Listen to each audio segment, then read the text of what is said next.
Hello students, सब कैसे हैं। मैं आशा करता हूँ सब अच्छे होंगे, अपने अपने कार्य में व्यस्त होंगे। हमारे द्वारा जो ऑनलाइन स्टडी करवाई जा रही है उसका अध्ययन आप कर रहे होंगे। मैं हूं नवीन सोनी, आप देख रहे थे केमिस्ट्री। हमने चैप्टर स्टार्ट किया था, chapter number 10 halogen derivatives, halogen व्युत्पन्न। आज का जो अपना टॉपिक है, कल तक अपने जो टॉपिक छोड़ा था उसके बाद में आज का जो टॉपिक है वो अपना है यहाँ पर हेलोजन व्युत्पन्न जो है उसमें क्रियाशीलता। हेलोजन जो व्युत्पन्न है अपने पास, हेलोजन व्युत्पन्न में क्रियाशीलता। कल तक आपने देखा था, ये लास्ट टॉपिक है कि हेलोजन व्युत्पन्न में क्रियाशीलता का जो क्रम है वो क्या है। तो मैंने आपको बताया था कि हेलोजन व्युत्पन्न में जो क्रियाशीलता का क्रम है वो इस प्रकार से था। यहाँ पर तो था अपने पास CH2Cl जो कि बेंजील क्लोराइड है, ठीक है, ये था। इसके बाद में अपने पास है RCl या RX या CH2X RX, और इसके बाद में अपने पास था C6H5X या C6H5Cl। तो सबसे अधिक जो क्रियाशीलता है वो ये प्रदर्शित कर रही थी, ठीक है, बेंजील क्लोराइड, इसके बाद में एल्किल हैलाइड, ये इसके बाद में ये क्लोरोबेंजीन या हेलो एरीन। तो इसमें ये सब ज़्यादा क्रियाशीलता प्रदर्शित क्यों कर रही थी, इसका रीज़न क्या है। तो देखिए इसका रीज़न ये है कि यहाँ पर ये अपने पास है बेंजील क्लोराइड CH2Cl। जब आप इसको आयंस में तोड़ते हैं तो अपने को पास जो प्राप्त होता है वो है अपने पास, ये तो अपने पास है CH2, इस पर चार्ज है प्लस का, प्लस यहाँ पर Cl है माइनस का। अपने पास जो ये प्राप्त हुआ है ये क्या है अपने पास, ये एक प्रकार का अपने पास पॉजिटिव चार्ज वाला कंपाउंड है। इस पॉजिटिव चार्ज वाले कंपाउंड जो है इसको अपन क्या बोलते हैं, इसका नाम अपने पास क्या हो जाएगा, ये एक प्रकार की बेंजील हैलाइड की रिएक्शन है जिसके अंदर SN1 टाइप की रिएक्शन जो है वो यहाँ से हो रही है, जिसको अपन बेंजील कार्बोनियम आयन जो है वो अपन बोल सकते हैं। तो ये अपने पास जो प्राप्त होता है वो अपने पास है बेंजील, ये बेंजील हो गया, और कार्बोनियम, बेंजील कार्बोनियम आयन, क्योंकि ये तो बेंजील क्लोराइड था इतना तो, इसके बाद में बेंजील और फिर इसके बाद में ये प्लस आ गया तो ये हो गया बेंजील कार्बोनियम, और प्लस है तो आयन, तो बेंजील कार्बोनियम आयन जो अपने पास प्राप्त हो जाता है। अब ये वाला जो है वो SN1 टाइप की रिएक्शन देता है। मैंने आपको बताया था SN1 टाइप की रिएक्शन में कि 3 डिग्री कार्बोकेटाइन जो है उसका स्थायित्व जो होता है वो सबसे अधिक होता है कंपेयर टू 1 डिग्री कार्बोकेटाइन। अब यहाँ पर ये 3 डिग्री कार्बोकेटाइन है कि 1 डिग्री कार्बोकेटाइन है, वो अपने को यहाँ पर देखना है। तो SN1 टाइप की जो रिएक्शन हो रही है उस रिएक्शन के अंतर्गत आपने देखा है कि यहाँ से यदि इसी CH2 जो कार्बन है, कार्बन जिस हेलोजन से जुड़ा हुआ है, ठीक है, उसके साथ में कार्बन जो है वो जिस बेंजीन की रिंग से जुड़ा हुआ है, वो रिंग जो है उसके अंदर अपने को देखना है कि किस प्रकार का स्टेबिलिटी आती है, किस प्रकार का जो आयन है वो यहाँ से बनता है, और कौन सा आयन जो है वो सबसे स्टेबल होता है। कई बार 3 डिग्री कार्बोकेटाइन अपन देखते हैं, और कई बार क्या होता है बेंजीन की रिंग जुड़ती है, तो उसी के अकॉर्डिंग हमें कंपाउंड जो है वो देखना पड़ता है। जैसे कि अपने पास ये है, तो इसको आप यदि आयंस में तोड़ते हैं अपने पास तो इस प्रकार से आ गया, यहाँ पर है CH2, इस पर चार्ज है अपने पास प्लस का। अब आप इसमें आयंस वगैरह तोड़ेंगे इसके अंदर, तो इसके अंदर आयनन वगैरह करेंगे तो इसके अंदर रेजोनेंस जो है वो प्राप्त होगा। इसका जो रेजोनेंस है वो क्या हो रहा है, ये वाला जो बॉन्ड है वो शिफ्ट होकर आगे चला जाता है। जैसे कि ये वाला बॉन्ड जो है वो शिफ्ट होके यहाँ पर आ गया, ये यहाँ पर आ गया इस बॉन्ड के ऊपर। तो ये वाला बॉन्ड शिफ्ट होकर इस बॉन्ड के ऊपर आता है, तो यहाँ पर अपने पास क्या आता है, फिर यहाँ डबल बॉन्ड हो जाता है, यहाँ पर CH2, यहाँ पर चार्ज आता है प्लस का। इसके बाद में यहाँ पर एक बॉन्ड है, यहाँ पर एक बॉन्ड है, ये वाला बॉन्ड जो शिफ्ट होकर यहाँ आता है, तो अपने पास जो नेक्स्ट बॉन्ड की फॉर्मेशन होती है वो क्या होती है, डबल बॉन्ड तो है ही, ये CH2 है ही, यहाँ पर बॉन्ड की फॉर्मेशन है, ये इधर आया तो यहाँ पर चार्ज आ गया प्लस का, ये एज इट इज रह गया। इसके बाद में ये वाला जो है वो शिफ्ट होकर इधर आ जाता है, तो इसका जो रेजोनेंस है नेक्स्ट वो क्या बनता है, यहाँ से तो डबल बॉन्ड है, CH2 है, ये बॉन्ड की फॉर्मेशन ये यहाँ पर बन गया, ये इधर आया तो यहाँ पर चार्ज आया प्लस का। और इसके बाद में नेक्स्ट में क्या आता है, ये वाला जो शिफ्ट होके इधर आ जाता है, तो इसका नेक्स्ट जो रेजोनेंस है वो क्या आता है, इस प्रकार से CH2, इस पर चार्ज है प्लस का, ये बॉन्ड की फॉर्मेशन और ये नया बॉन्ड बन चुका है। तो देखिए यहाँ पर ये जो फर्स्ट बना है इसी प्रकार से 1 2 3 4 5, तो 5 नंबर का है वो बना। तो इसमें आप देख रहे हैं कि पूरे के अंदर प्लस जो है वो घूम रहा है, जिसके कारण से ये क्रियाशीलता अधिक प्रदर्शित कर रहे हैं।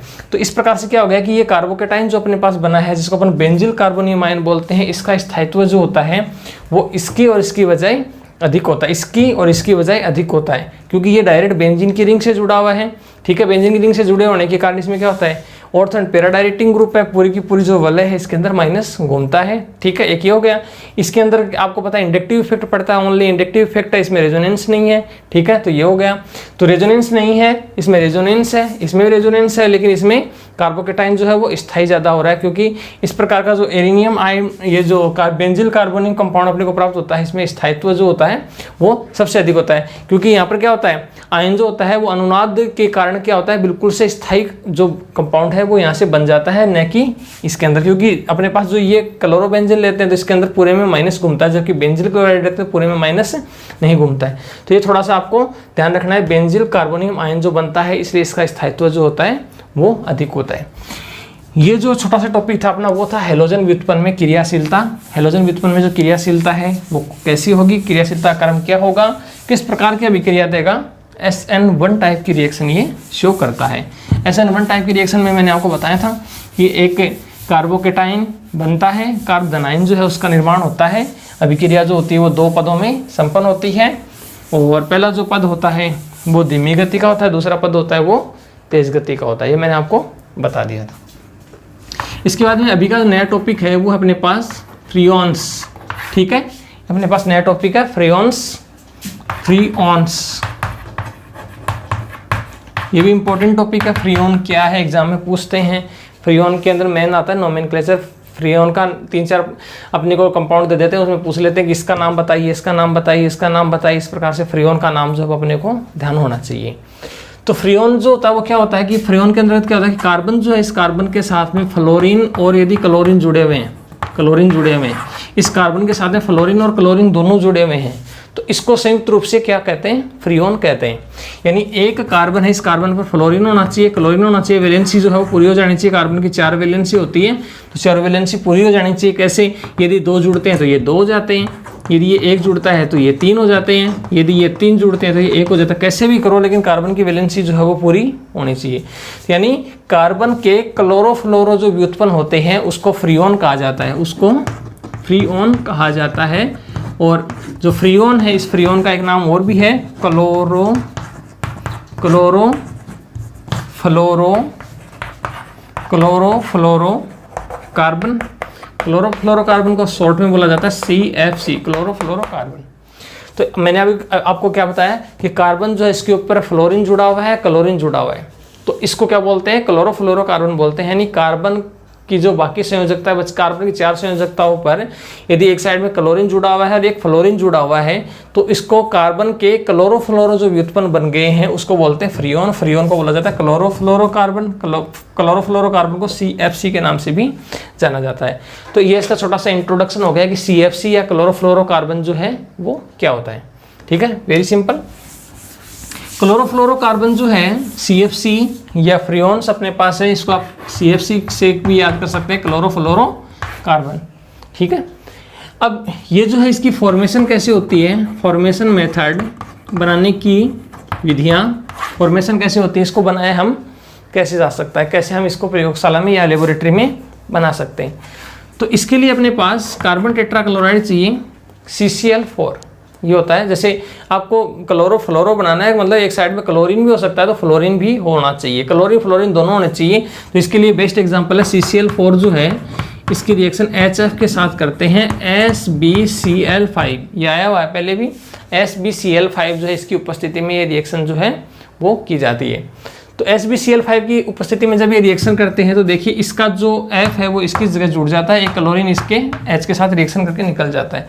यदि एक H इसके एक Cl के साथ निकलेगा तो यहाँ से HCl हो गया, पीछे क्या बच गया, CCl3 बच गया, एक F बच गया, वो यहाँ जाता है, तो ये हो गया क्लोरोफ्लोरोकार्बन सीधा से। यानी क्लोरोफ्लोरोकार्बन मतलब क्लोरीन होना चाहिए और फ्लोरीन दोनों होने चाहिए, तो वो क्लोरोफ्लोरोकार्बन जो है वो कहलाता है। इसी प्रकार से जैसे अपने पास CFCl3 है, इसकी रिएक्शन पुनः हम HF के साथ करवाते हैं SbCl5 की उपस्थिति में। तो देखिए यहाँ से क्या होता है, इसका एक H है, इसके एक Cl से रिएक्शन फिर कर लेता है, HCl निकल गया, तो अपने पास CF तो था ही, ये अब Cl2 बच गया। अब एक F एक्स्ट्रा बच गया, वो यहाँ जुड़ जाएगा, तो CF2Cl2। इस प्रकार से भी कंपाउंड बन सकते हैं। यानी हम इसी प्रकार के नए नए कंपाउंड जो हैं वो बना सकते हैं। इसी प्रकार से जैसे अपने पास C2 और Cl6 है, जैसे अपने पास C2Cl6 है, इसकी रिएक्शन हम 2HF के साथ करते हैं। ठीक है, SbCl5 की उपस्थिति में, तो इसके जो 2H है इसके 2 Cl से रिएक्शन कर लेंगे तो ये 2 HCl जो है वो निकल जाएंगे। 2 HCl निकलेंगे तो यहाँ से बचेगा C2F2, 2F है वो C2F2 Cl4, यानी कार्बन के 2 कार्बन के साथ में 6 Cl हैं, तो इसी प्रकार जैसे 2 Cl हटे हैं तो इसकी जगह पर 2 F भी जुड़े हैं, तो 4 और 2 6, C2F2Cl4। तो ये क्या होते हैं, सारे के सारे क्या होते हैं, फ्रियोन्स कहलाते हैं, जिसमें कार्बन के साथ में क्लोरो और फ्लोरो दोनों जुड़े हुए हैं। तो कार्बन का क्लोरो फ्लोरो व्युत्पन्न जो है वो क्या कहलाता है, फ्रियोन कहलाता है, CFC कहलाता है। ठीक है, ये छोटा सा एक टॉपिक था अपना, CFC क्या है। इसमें इसका फॉर्मेशन मेथड समझ में आ गया होगा आपको। 3 रिएक्शन बेस्ड है, तीनों रिएक्शन आपको अच्छे से याद रखनी है एग्जाम के लिए। एक तो ये वाली, एक ये वाली है, एक ये वाली। इनमें आप क्लोरोफ्लोरो, हम हर कुछ ही क्लोरोफ्लोरो नहीं बना सकते, जो रियल में है और जो अपने को लगे कि भाई ये जो है ये अपने सिलेबस के अकॉर्डिंग है, इससे ये जो है स्टेबल है, वही अपन बना सकते, हर कुछ नहीं बना सकते। फॉर्मेशन के बाद में इसके एक नोमेनक्लेचर मेथड आता है, नामकरण, इंपॉर्टेंट मेथड है नामकरण, नोमेनक्लेचर, नामकरण मेथड और नोमेनक्लेचर। नामकरण में हमें देखना है कि इसके अंतर्गत इसका इन कंपाउंड्स का नामकरण कैसे करते हैं। तो बिल्कुल सिंपल सा है, इसका नामकरण जो है ऐसे किया जाता है, फ्री ऑन फिर डेस, फिर इसके आगे क्या होता है, एक्स वाई और जेड होता है। 3 चीज़ होती है, एक्स वाई और जेड। इसके आधार पर जो नामकरण है वो किया जाता है। अब यहाँ पर एक्स वाई और जेड क्या है वो काम की बात है। एक्स क्या है यहाँ पर, वाई क्या है और जेड क्या है। यदि आपने को तीनों चीज़ें पता है तो हम फ्रियोन का नामकरण आसानी से कर सकते हैं। ठीक है, तो यहाँ पर एक्स बराबर क्या होता है, C-1 होता है। ध्यान से समझेंगे, C-1 होता है। यहाँ पर H+1 होता है और यहाँ पर नंबर ऑफ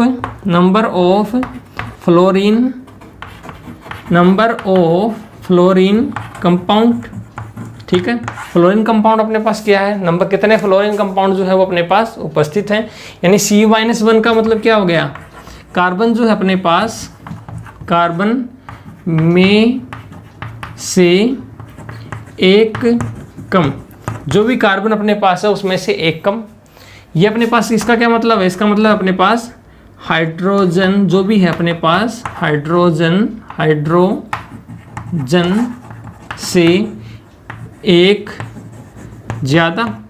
ठीक है, हाइड्रोजन से एक ज़्यादा, हाइड्रोजन जितने भी है उससे एक ज़्यादा, एक प्लस है। और नंबर ऑफ फ्लोरीन यानी फ्लोरीन की संख्या कितनी है। तो अपने ये जो अपने पास है हम इसका नामकरण कर सकते हैं यदि आपको 3 चीज़ पता है तो। जैसे कि अपने पास है, देखिए CFCl2, जैसे अपने पास है CFCl3 है, जैसे ये ले लीजिए, कार्बन की वैलेंसी 4 होती है तो 4 अपने पूरी करेंगे, 3 और 1 4। ठीक है, अब इसका अपने को नामकरण करना है। तो सबसे पहले इसका नाम करते हैं, तो अपने को लिखना पड़ेगा सबसे पहले फ्रियोन, ये तो अपने लिखा फ्रियोन, फिर डेस, फिर एक्स बराबर अपने पास क्या, C-1, कार्बन में से एक कम। तो कार्बन तो यहाँ पर एक ही है और कार्बन से एक करते हैं तो 0 आता है, तो ये हो जाएगा अपने पास, इसको 0 लिख दिया, 0 आ गया। ठीक है, इसके बाद में दूसरा अपने पास H+1, H वहाँ पर है ही नहीं, मतलब H इसमें नहीं है, तो +1 का मतलब हो गया H 1 हो गया। ठीक है, मतलब H+1 का मतलब हो गया H यहाँ पर नहीं है, तो ये हो गया अपने पास 0+1, तो यहाँ पर 1 आ गया। ठीक है, और तीसरी बात अपने नंबर ऑफ फ्लोरीन अपने पास कितना है, 1 है, तो ये आ गया। तो इसका मतलब नाम हो गया फ्रियोन 11, यानी 0 लगाने की जरूरत नहीं है। ये जो मैंने लिखा है इसकी जगह पर आप इसको हटा सकते हो 0 को, और आप यहाँ लिख सकते हो 11, तो ये हो गया फ्रियोन 11। दोबारा बता देता हूँ, यहाँ पर आपने नाम लिखा है इसका, ये आ गया फ्रियोन। ठीक है, फिर अक्स है, वाई है और जेड है, ये 3 चीज़ अपने पास है। अक्स बराबर अपने पास है C-1, इसमें C 1 है तो 1 - 1। ठीक है, वाई बराबर है H+, यहाँ पर नहीं है तो 0 है, +1 है। और जेड बराबर है यहाँ पर नंबर ऑफ फ्लोरीन यहाँ पर 1 है। अब आप देखिए इसमें ये तो 1 - 1 हो गए 0, यहाँ से अपने किया तो 1, यहाँ से अपने किया तो 1, इसका नाम हो गया फ्रियोन 11। इस प्रकार से हम जो है नामकरण आसानी से कर सकते हैं।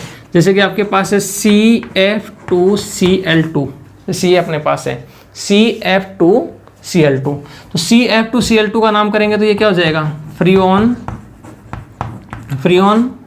फिर आप क्या करोगे, एक्स, वाई और जेड। एक्स बराबर अपने पास C-1 है, C यहाँ पर 1 है, 1 - 1। वाई बराबर H+1 है, H इसमें नहीं है तो यहाँ पर हो जाएगा 1 + 0। ठीक है, सॉरी 0 + 1, 0 है यहाँ पर H + 1, और यहाँ पर Z जो है वो अपने पास क्या है, नंबर ऑफ फ्लोरीन, फ्लोरीन यहाँ पर 2 हैं, तो यहाँ पर आ जाएगा 2।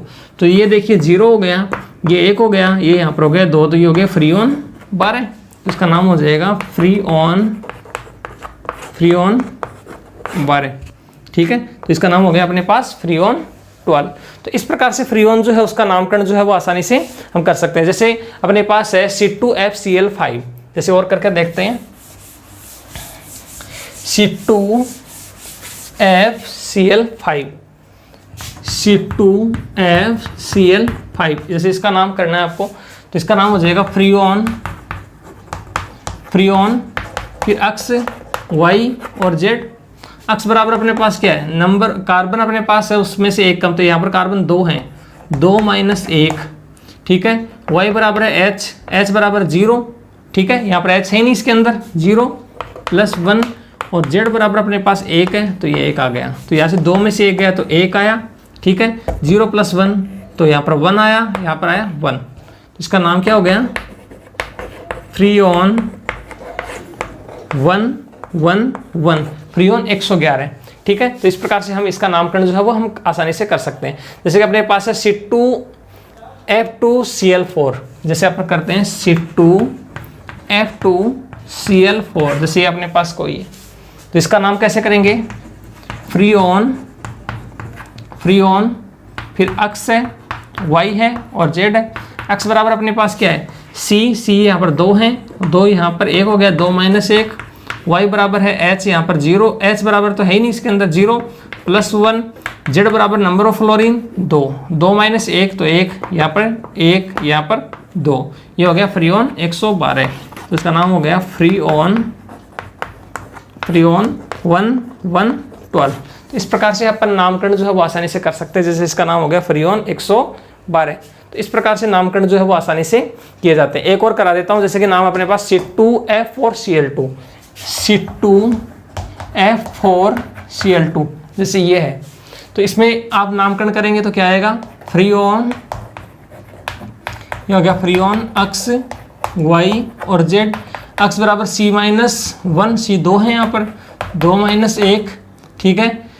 Y बराबर H + H यहाँ पर 0 है, +1, ठीक है, और Z बराबर यहाँ पर नंबर ऑफ फ्लोरीन यहाँ पर 4 है, तो 4, तो यहाँ पर कितना आ गया, 1 0 1 4, 114, तो इसका नाम हो गया फ्रीऑन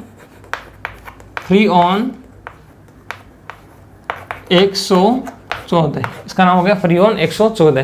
तो इस प्रकार से हम इसका नामकरण जो है वो आसानी से कर सकते हैं। तो मैं आशा करता हूँ कि आपको ये नामकरण का जो पूरा मेथड है वो आसानी से समझ में आ गया होगा। इस प्रकार से आप इसका नामकरण जो है वो आसानी से कर सकते हैं, ठीक है।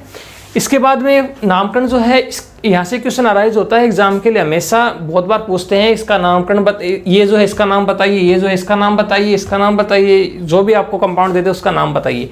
तो आपको यदि ये टर्म्स याद हैं, ये वाला टर्म्स, तो आप नामकरण आसानी से कर सकते हैं, नहीं तो आपसे नामकरण जो है वो नहीं हो पाएगा। इसके बाद में फ्रीऑन के कुछ गुण आते हैं, कैरेक्टरिस्टिक्स ऑफ फ्रीऑन, फ्रीऑन के कौन कौन से गुण हैं। तो फ्रीऑन के गुणों में क्या आ जाएगा, रंग गंध विलेयता वही सब आता है। तो फ्रीऑन जो है वो एक रंगहीन है, गंधहीन है, ठीक है, रंगहीन है, गंधहीन है, ठीक है। और इसकी भौतिक अवस्था देखी जाए तो ये एक वाष्पशील जो द्रव होता है वो होता है। तो फ्रीऑन जो होता है वो वाष्पशील द्रव होता है, भौतिक अवस्था के अंतर्गत रंगहीन है, गंधहीन है, ठीक है, और जल में अविलेय होता है, ये आ गया। इसके बाद में इसमें आता है इसके उपयोग क्या है। तो फ्रीऑन जो है उसका उपयोग अपन प्रशीतक के रूप में करते हैं। फ्रीऑन जो है क्लोरोफ्लोरोकार्बन, उसका उपयोग हम प्रशीतक के रूप में करते हैं, ठीक है। रेडिएटर्स वगैरह जो है उसमें करते हैं। इसके अलावा और भी अपने पास काफ़ी प्रोसीजर हैं, लेबोरेटरी है, उस लेबोरेटरी में इसका उपयोग हम करते हैं, ठीक है। तो कई जगह इसका उपयोग जो है वो किया जाता है। बहुत ही इंपॉर्टेंट कंपाउंड होता है अपने पास फ्रीऑन या CFC। तो एक छोटा सा टॉपिक था CFC क्या है, क्लोरोफ्लोरोकार्बन क्या है, इसका नामकरण कैसे किया जाता है, इसके गुण क्या हैं, इसके यूजेस क्या हैं, मेन है इसका नामकरण कैसे किया जाता है। जो ये मेथड है इसको आप आसानी से समझ पाएंगे। तो मैं आशा करता हूँ कि आप सारा जो नामकरण है वो सीख पाएंगे। आप खुद बना की कोशिश करेंगे, 2 4 लिखने की कोशिश करेंगे, बिल्कुल से सिंपल है, आप आसानी से इसको एग्जाम में सोल्व कर सकते हो। तो मैं आशा करता हूँ कि आपको आज का मेरा बनाया वीडियो जो हो बिल्कुल से पसंद आया होगा। मिलते हैं नए अच्छे वीडियो के साथ। आज के लिए इतना ही। आपका दिन शुभ रहे। जय श्री श्याम। राधे राधे।